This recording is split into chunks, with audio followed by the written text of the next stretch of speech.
Army court room में आज एक केस अनोखा खड़ा था। छाती तान अफसरों के आगे फौजी बलवान खड़ा था। बिना हुक्म बलवान, तूने एक कदम कैसे उठा लिया? इससे पूछकर उस रात तू दुश्मन की सीमा में जा लिया। बलवान बोला, सर जी ये बताओ कि वो किससे पूछ कर आए थे? सोए फौजियों के सर काटने का फरमान वो किस बाप से लेकर आए थे? बलवान का जवाब में सवाल दागना अफसरों को पसंद नहीं आया और बीच वाले अफसर ने लिखने के लिए जल्दी से पेन उठाया और एक अफसर बोला कि बलवान, हमें ऊपर भी जवाब देना है और तेरे काटे हुए सिर का पूरा हिसाब देना है। तेरी इस करतूत ने हमारी नाक कटवा दी, अंतर्राष्ट्रीय बिरादरी में तूने थू थू करवा दी। बलवान खून का कड़वा घूंट पी के रह गया, आंखों में आया आंसू, भीतर कोई बह गया।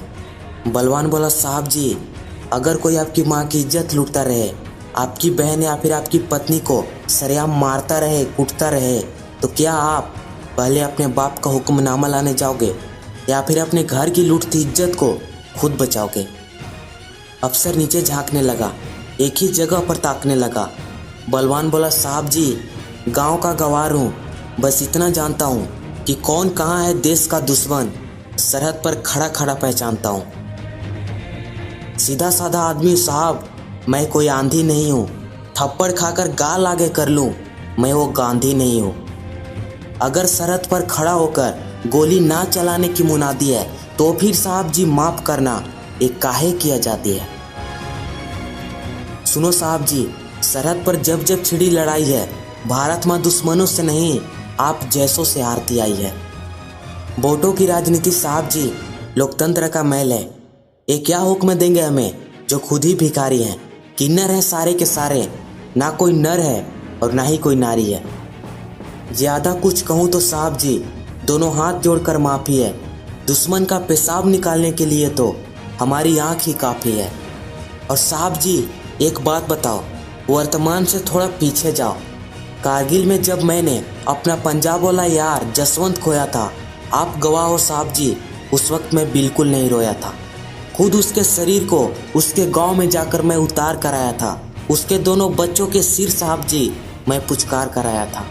पर उस दिन रोया मैं जब उसकी घरवाली हौसला छोड़ती दिखी और लघु सचिवालय में वो चपरासी के हाथ पांव जोड़ती दिखी। आग लग गई साहब जी, दिल किया कि सबके छक्के छुड़ा दूं, चपरासी और उस चरित्रहीन अफसर को गोली से उड़ा दूं। 1 लाख की आस में भाभी जी आज भी धक्के खाती है। 2 मासूमों की चमड़ी साहब जी धूप में यूं ही झुलस जाती है। और साहब जी शहीद जोगिंदर को तो नहीं भूले होंगे आप, घर में जवान बहन थी जिसकी और अंधा था जिसका बाप। पता नहीं कितने जोगिंदर और जसवंत यूं अपनी जान गंवाते हैं और उनके परिजन और उनके मासूम बच्चे यूं ही दर दर के ठोकरे खाते हैं। भरे गले से तीसरा अफसर बोला कि बात को और ज़्यादा ना बढ़ाओ, उस रात क्या हुआ बस यही तुम अपनी सफाई में बताओ। भरी आंखों से हंसते हुए बलवान बोलने लगा, उसका हर बोल सबके कलेजों को छोलने लगा। साहब जी उस हमले की रात हमने संदेश भेजे लगातार 7, पर हर बार की तरह इस बार भी कोई जवाब नहीं आया। 2 जवान मारे गए पर कोई हिसाब नहीं आया। चौकी पर लगे जवान लगातार गोलीबारी में मारे जा रहे थे और हम दुश्मन से नहीं अपने हेडक्वार्टर से हारे जा रहे थे।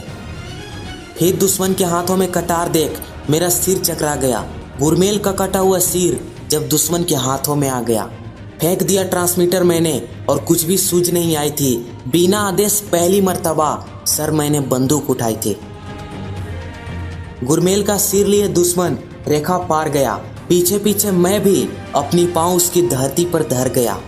और मैं वापिस साहब जी हार का मुंह देखकर नहीं आया हूँ। वो 1 काट कर ले गए थे और मैं 2 काट कर लाया हूँ।